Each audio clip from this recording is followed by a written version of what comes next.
for all the latest community news and events. 103.2 Preston FM. Your community, your radio. I have my next guest in the studio. It is Annabell Rushton from RSPB Leighton Moss. Good morning, Annabell. How are you doing? Good morning. Ooh, just say good morning again, because I didn't quite hear that. Good morning. I'm great, thank you. There we go. Thank you very much. So you were just saying it's the 50th anniversary of RSPB Leighton Moss. It is, yeah. 50 golden years of giving nature a home. We were first designated an RSPB Nature Reserve back in 1964, and we've been going from strength to strength ever since. Wow, that's good going. So I had Norma, our fabulous What's On lady, found me this beautiful cutting from a local paper about how you've set up some events coming up. So come and share with them. So this weekend, 8th and 9th of March, we've got a history exhibition called Looking Back at Leighton, and it's every day 10 till 4, both days over the weekend. It's free for visitors to come along, and we're just looking back on everything we've achieved. So we've got some fantastic old photographs of the site over the 50 years that people have sent to us. Thanks to some funding from the Arnside and Silverdale Area of Outstanding Natural Beauty, within which we sit, we've actually been able to get a local archivist, Ken Howarth, to record the memories of lots of local people, including our first warden, John Wilson, who is still very much an active volunteer on the site. So we'll be playing some of these recordings. We'll be getting other people to come along and record their own memories of the site. We've got some of the old tools they used to use back in the 60s. So just a real celebration of everything we've achieved over the 50 years of being an RSPB Nature Reserve. That's amazing. I must admit, I'm a little bit of a city girl. I don't very much venture out into nature. What can we come down and see? What goes on down there at Leighton Moss? So we're right up in the north of the county, where our nearest town is Carnforth, but we're actually in Silverdale village, so just on the border between Lancashire and Cumbria, although the visitor centre and part of the site does sit right in the Lancashire end of the spectrum. But so we're a reed bed, the largest one in the northwest of England.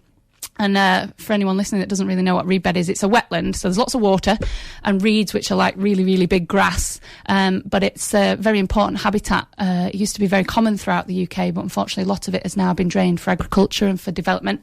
So being the largest one in the northwest, we're a really important site for some quite rare and unusual, wildlife. So we've got 3 very special birds that call Leighton Moss home. There's the bittern, which looks a bit like a heron that's been in a toaster, brown and streaky and camouflaged in the reed bed, and they very nearly were extinct in this country.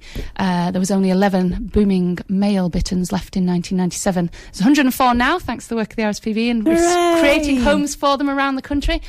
So they're really special.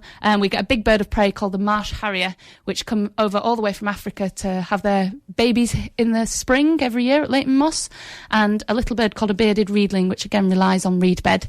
But it's not just about birds. We've got our largest residents are red deer. Ooh. And they're fantastic to see. Coming up in the summer, they'll have their little spotty calves, their babies, coming out playing in the sunshine. And we've got otters on site, so they're often swimming around. Oh, fantastic otters. wildflowers coming out now. Yeah, otters are always very special to see, rolling around in the water. They're catching eels to eat. So there's all sorts of different things to see. There's something new every season to experience. Obviously a lot of wildlife migrates, so there's something different every season. And it's somewhere for people to just come and enjoy, whether you're an experienced wildlife watcher or just getting started, or you want to bring your family out just to explore the place. We get about 100,000 visitors a year, so it's a popular place to come and see nature. I can understand why. I'm now trying to think in the back of my head, how can I get the kids down this weekend? What can I do? I'm guessing there are going to be lots of kiddie-friendly events. It sounds like something that they will love this weekend. Yeah, absolutely. So my kids are 3 and 6. With it being a reed bed, I'm instantly like, are they going to get soaked? No, they're very much not going to get soaked. That's the beauty of it. So because of the way that the reserve has grown up, so in 1964 there was no infrastructure whatsoever, and that was the job of the first warden, was to put in things like paths and wildlife watching hides. There was a little wooden hut which provided the visitor reception, but since then we've grown and grown over 50 years. So we've got a big visitor centre, we've got a cafe with locally sourced, homemade, organic, fantastic meals. We've got a shop, the profits of which all go to running the reserve, and you can buy bird care and gifts in there. And then out on the reserve are the, nicely surfaced sort of gravel paths, trails through the reserve. You can't go wrong. You can't stray off the paths really, and you just go through experiencing the beautiful surroundings of the Arnside Silverdale AUMB and the lovely kind of feeling of walking through the reed bed. I started going when I was 10, and I can vividly remember my first visit there. But for the kids, we run a different themed trail every single month, so we change the theme of the trail, so there's clues to follow and a little prize to pick up at the end. And you can borrow Wildlife Explorer backpacks that have got binoculars and bug pots and backpacks, magnifying glasses. They're like, I hope they're not listening. Well, they can't be because they're at school, but gosh, I think that's half a dozen kids sold with just the idea of a backpack and a magnifying glass. They are somewhat obsessed with mini beasts and finding creepy crawlies in water when we go to parks. It's, definitely a good thing about nature. So there's a mention here about a memory booth that you're putting together.